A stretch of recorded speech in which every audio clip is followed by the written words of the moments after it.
Setiap 20 kali gerakan gergaji besi, para tahanan harus berhenti sejenak dan mendengarkan keadaan sekitar dengan seksama. Sebab jika para penjaga sampai tahu rencana pelarian mereka bisa gagal total, bahkan nyawa mereka bisa jadi taruhannya. Tapi pagar yang ingin mereka lewati terbuat dari logam, jadi tidak bisa digergaji sekaligus. Mereka harus bergantian menggergaji sedikit demi sedikit. Setelah bekerja sama selama setengah jam, akhirnya mereka berhasil memotong teralis besi itu. Tanpa buang waktu, mereka langsung masuk lewat jendela menuju ruangan yang tampak seperti ruang bawah tanah. Mereka mencoba mencari jalan keluar, tapi tak satu pun ditemukan. Semua pintu keluar terkunci dengan gerbang besi. Tak punya pilihan lain, mereka akhirnya memasang kembali jeruji besi itu agar tidak ketahuan. Saat itulah mereka menemukan tumpukan ventilasi jendela bekas mereka, berpikir potongan-potongan ini bisa digergaji untuk dijadikan kunci.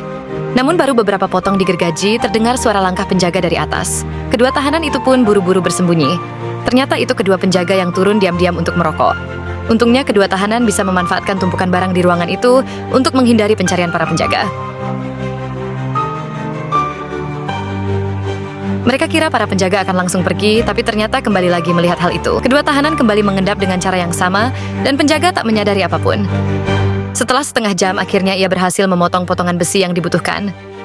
Ia lalu membengkokkan besi itu menuju gerbang besi, dan mencoba memasukkan kunci rakitannya ke lubang kunci dengan putaran yang cermat. Pintu besi itu pun benar-benar berhasil terbuka. Mereka lalu menyalakan lampu minyak tanah yang sudah disiapkan untuk memasuki saluran pembuangan.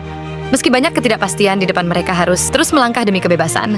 Untungnya saat sampai di pintu pertama, mereka mendapat kejutan menyenangkan. Semua kunci di sana bisa dibuka dengan kunci yang sama. Berkat kunci serbaguna itu, perjalanan mereka lancar, dan tak lama kemudian mereka pun sampai di tujuan akhir. Mereka melanjutkan masuk ke dalam saluran pembuangan dengan penuh semangat. Namun saat tiba di ujung, mereka mendapati jalan keluar tertutup rapat oleh semen. Mereka mencoba membongkarnya, tetapi semen itu terlalu kuat untuk dibongkar dengan alat seadanya. Namun di sisi kiri dan kanan semennya sudah rapuh dan bisa dihancurkan.